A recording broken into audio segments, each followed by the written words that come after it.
Olá, estamos aqui para mais um vídeo no canal. Meu nome é Felipe Bellini e hoje a gente vai conversar sobre ludicidade. Nesse vídeo, a gente vai entender o que é lúdico e como é que ele é aplicado na escola, sendo bem importante para pais, professores, responsáveis e para quem quer entender um pouco sobre a sinergia entre o desenvolvimento dos jogos e o desenvolvimento da educação e aprendizagem. Acontece que hoje nós estamos no século da ludicidade, ou muitos dizem isso, dizem que o século XXI é o século da ludicidade.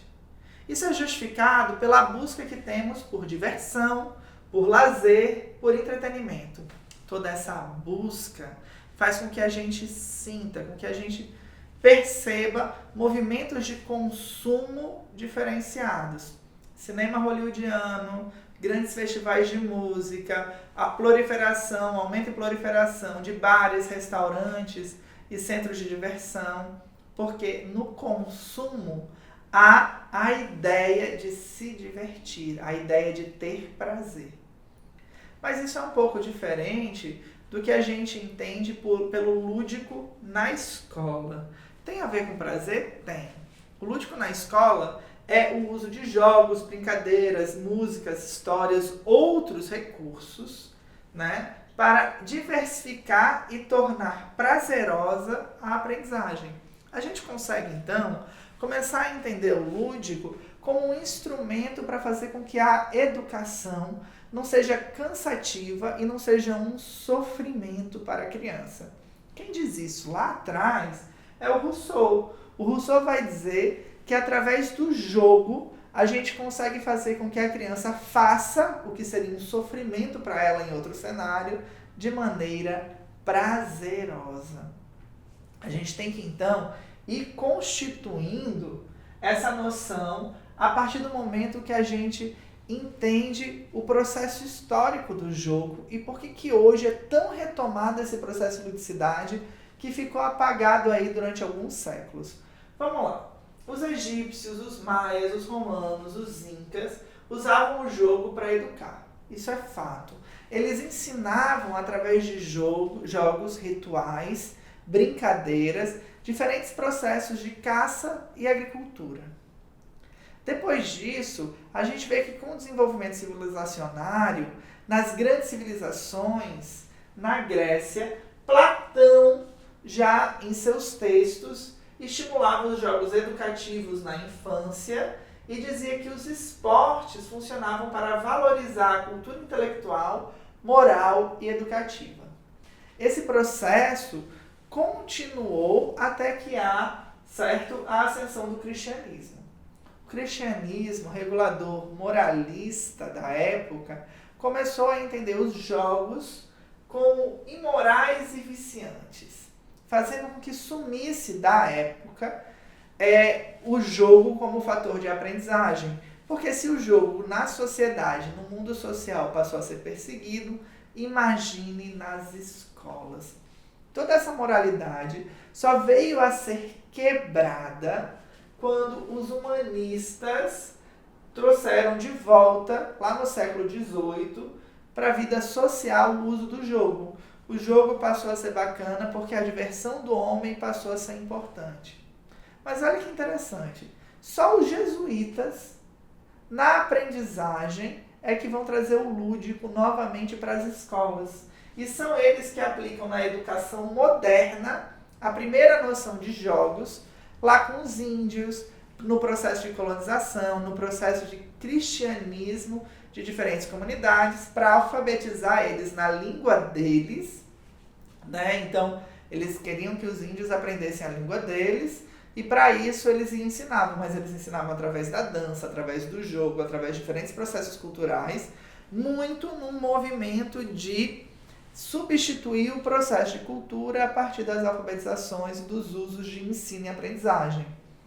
Mas assim, entendendo tudo isso, a gente vê que o jogo passa a ser uma estratégia importante e enriquecedora para fazer com que o aluno aprenda, não é mesmo? Afinal, é justamente o objetivo do lúdico ensinar algo. Para isso, diferentes pessoas foram falando.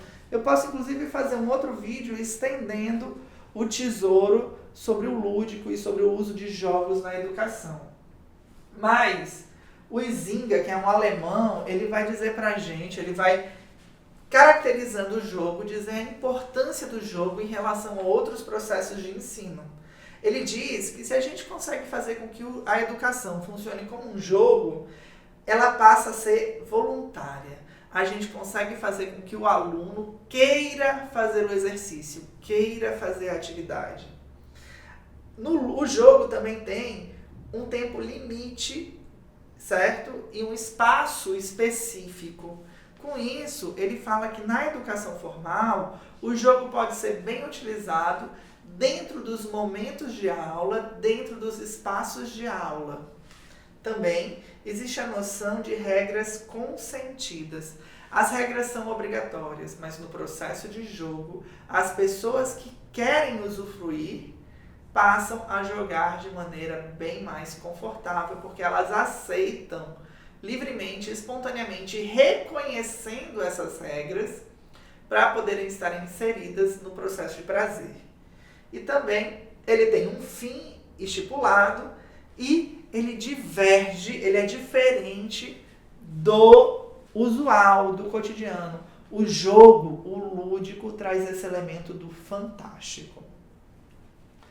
Uma ressalva que tem que se fazer nesse vídeo é sobre o uso das atividades livres, que são super importantes, porque elas estimulam e fazem com que haja a negociação e o lidar da criança, estimulando diferentes situações. Então, o jogo concreto, formado, a brincadeira estipulada é importante, mas o brincar por si só, livre, e fazendo com que a criança possa fazer o que quiser, claro, dentro de supervisão, é importante também para o desenvolvimento do lúdico.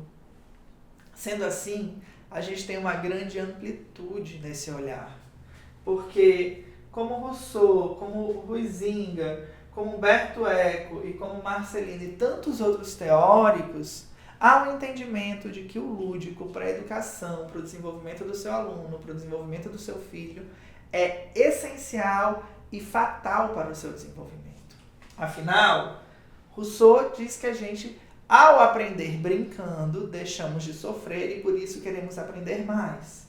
O Huizinga nos faz entender que no processo de jogo, a gente tem diferentes processos de aprendizagem. E com isso há uma adaptabilidade. Eu posso tanto transformar a minha aula em um processo de jogo como o inverso. Humberto Eco vai dizer que além desse processo de como funciona, existem os porquês da aprendizagem. E com isso, a gente tem um reconhecimento do espaço, do ambiente, e entendendo esse espaço, a gente consegue justificar o uso do lúdico em sala de aula. E por fim, Marcelino vai dizer que o conhecimento, o espaço e o entender do cotidiano como algo um pouco mais fantástico extravasa a chatice e o incômodo do simples ato de estudar. Simples. Por isso, a gente deve estar atento aos jogos, personagens, brincadeiras e gostos dos alunos para poder sempre desenvolver uma sala de aula mais criativa. E alto lá, se você acha que tudo que foi falado aqui não convence, pense bem, experimente, tente trazer para a sua sala de aula um elemento, um jogo, uma brincadeira, uma música, uma diversão e veja os resultados ao longo do tempo. Não precisa simplesmente modificar toda a sua aula. Um elemento, uma atividade é o suficiente para engajar mais seus alunos e fazer com que eles queiram aprender. É isso, muito obrigado por estarem até aqui. Não deixem de se inscrever e comentar aí embaixo.